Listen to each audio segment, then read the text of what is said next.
So, eto na nga mga kababayan, ha? Eto na. So, play na nga lang natin. Usapin dito no? Una ay inamin nila na sinabi nung nakaraang presidente, si Digong, no? No less, na hindi na natitigil namin ang pag-resupply, lalong-lalo na ng construction materials. At eventually, ay tatanggalin namin yung BRP Sierra Madre. Imagine mo yun, yung pinakamataas na pinuno ng ating bansa, isasakripisyo yung ating nag-iisang posisyon sa ating EEZ sa sarili nating bakuran. Yan ang dapat magkaroon ng Senate hearing. Yan ang dapat magkaroon ng congressional hearing.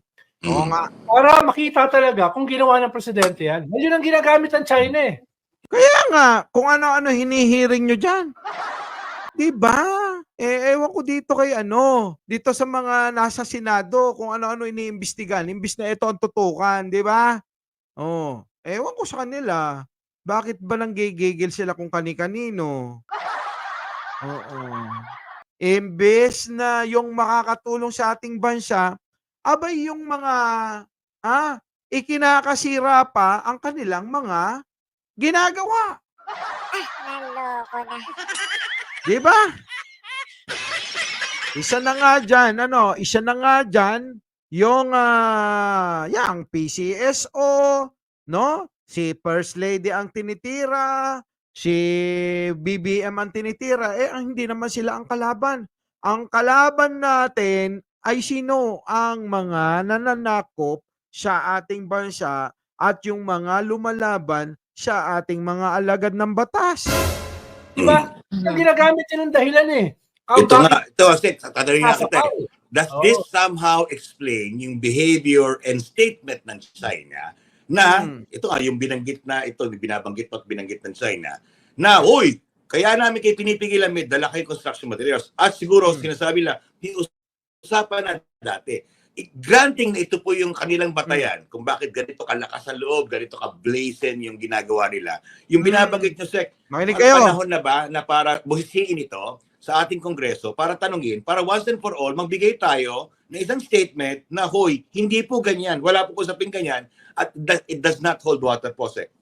Dapat. Di ba napag-usapan natin yan several times sa mga episode natin last year, di ba? Dahil sinasabi ng China na may isang presidente na pumayag, tanggalin, oral agreement, no? Pumayag, tanggalin, yung BRP Sierra Madre na yan, di ba? Halos lahat naman ng presidente. Sino yon? Sino yung pumayag na yan? Presidente nagsabi, hindi kami yan. Sabi ni GMA, sabi ni mga anak ni ERAP, no? Ano sabi? Hindi daw sila. Sabi ng mga kakampi ni Pinoy. Oo nga, hindi rin sila Pinoy. Hindi rin si Trillanes. Sino? Definitely, hindi naman si BBM, no? Siyempre, kakaupo lang. Paano naman si BBM agad? Di ba? Di bakit hindi nyo silipin yung mga nagtatanggol sa China? Di ba? Hindi yung mga taong mga namuno dyan na, hindi makapagsalita laban sa China. Di ba? Bagkus nagsasalita pa ng salitang Chinese. Si Digong, si Ramaw. Di ba? Yun Oo. Walang umaamin doon sa kampo ni Digong. Eventually, China ang umamin para sa kanila. Imagine mo, China pa ang umamin para sa kanila. No? At ngayon, tahimik sila, hindi sila naglalabas ng statement. Diba? At yung Vice President ay parang suporta pa ang binibigay sa China. Diba? Yun yung problema rito no? Anong parang suporta? Suporta talaga. Ganon. Naloko na. Diba? Oo, suporta talaga. Parang suporta. Suporta talaga. Ay, kailangan ito ay magkaroon ng hearing. Hindi lamang kay Kibuloy na kasuhan ng human trafficking ng mga kabataan, panggagahasa, etc. Kung hindi yung panggagahasa sa ating sariling teritoryo. Yung, di ba? Kinakampihan nila yung may mga kaso ng panggagahasa, kaso ng mga pagpatay, kaso ng, naku, Diyos ko, nakakahiyang mga tao. naloko na. No less than yung pinakamataas na tao sa ating gobyerno ayon sa China. Ayon sa Dapat China, ayon sa China! Diba? Sa kabila ng samot-saring pag-amin at nadidiskubre nating mga nagpapatunay na talagang ang tinuturo ay yung dating administrasyon, mga boss, ay pilit pa rin nilang binabato sa ibang tao, sa ibang administrasyon, yung pagkawala o pagkubkob ng China diyan sa West Philippine Sea. Eto yun. Oh, panoorin nyo. Oh. Po yan sa administrasyon ni Presidente Duterte. No, kita nyo, hindi daw siya administrasyon ng panahon ni Duterte. Ay, nako. Kundi ba naman talagang di ba? O, pero panoorin nyo to. Kung paano nila pasinungalingan na talagang, talagang hindi daw sila. Itinatanggi nila na na sila ang naging dahilan ng pagkawala ng ating teritoryo o pagkubkob ng mga Chino diyan sa West Philippine Sea. Kita nyo kung paano mangtwiran itong matabang ito. Ha? Oo. Panoorin nyo. Kung meron pong ganyan, hindi po yan sa administrasyon ni Presidente Duterte. Dahil ang privy lang ako doon sa mga kasunduan na ipinasok ng administrasyon ni Presidente Duterte. Pero kung di ako nagkakamali, ina-attribute naman nila yung kasunduan na yan sa administrasyon po ni President Estrada at hindi kay President Duterte. Narinig nyo? Itinuro o ibinibintang kanino? Kay dating Presidente Estrada daw.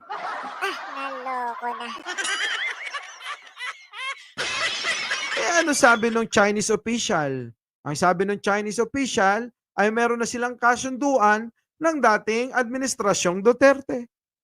Pero etong hinayupak na mahilig sa sasampalin kita ng burat. rats. Diba? Naku, nakakainis talaga. No? Ano sabi dito kanina? Sino? Sino may sala? Magkaroon ng hearing. Hindi lamang kay Kibuloy na kinakasuhan ng human trafficking ng mga kabataan, panggagahasa, etc. Kung hindi yung panggagahasa sa ating sariling teritoryo. No?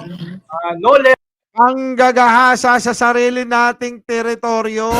than yung pinakamataas na tao sa ating gobyerno. Sino yon? Siyempre si Duterte, pinakamataas ng panahon na yon. Ayon sa China. Ayon sa China. Narinig nyo? Ayon sa China, tuloy-tuloy. Boss, banatan mo. No? No less than yung pinakamataas na tao sa ating gobyerno ayon sa China. Dapat ito ay talagang hindi lamang ma-expose. Magkaroon talaga ng hearing sa Senado at sa Kongreso. Narinig nyo. Magkaroon. Ako sang-ayon ako doon. Na magkaroon ng hearing sa Senado at Kongreso at ipatawag kung sino man yung pinakamataas na yon ng ating bansa nung panahon na yon. Siguro yung idol ni Banat Boy yun. Sasampalin kita ng burat. Naloko na. Eventually sa ating mga korte. Dahil isa to sa pinakamataas, if not pinakamataas na krimen sa ating bansa. Di ba? Ano ngayon ang sinasabi nila, mga boss? Kailangan daw naman ngayon, pababain na lang daw si BBM o mag-resign na lang si BBM, Lady in Red. Para nang sa ganon, matigil na ang nangyayari dyan sa may West Philippine Sea na crisis. Kita nyo? So eto na ngayon. Alam nyo kung ano ang gusto nilang gawin? Eto. Ano nakalagay dyan? Pasok. Eto. Malakihan natin. Lakihan natin, How to ease tension with China. Kita nyo? PBBM should resign. Turn over reigns to BP Duterte, says Alvarez. Yan ngayon ang sinusulong ng isang mambabatas na dapat daw mag-resign na ang Pangulong Bongbong Marcos. para nga naman daw mawala na yung tensyon. Ha? Diyan sa West Philippine Sea. At kailangan i-turn over na daw ni Pangulong Bongbong Marcos ang pagiging Pangulo kanino? Kay Sara Duterteng matakaw sa pera. Naloko na. Diba? Oh, di na nahiya si Alvarez. Ay, alam nyo, hindi pwede isuko ni Sara ang soberenya at karapatan natin sa West Philippine Sea. May impeach siya niyan. Oh, di ba? Ang kakapal ng pagmumukha ng mga pro-China. Ano pa nga ba aasahan nyo sa mga yan? Ano pa aasahan nyo? Wala na. Kasi po kaya kilig na kilig po. Paks ko naman. Para naman kayong nasa kutsyon tapos lumipat kayo sa sahig. Di ba? Hindi banig sa sahig. Di ba? Ay nako, Diyos ko po. Yun na nga mga kababayan. Ay nako, muli. Mike Sherbera po. Laging nagpapaalala, mahalin natin ang ating kapwa, ipagdasal natin lagi ang ating bansa. Magandang umaga, magandang hapon at magandang gabi sa mandako ng mundo. Naroon kayo. Siyempre, magandang buhay na rin para sa ating lahat. Our beloved Boss Mike Cervera.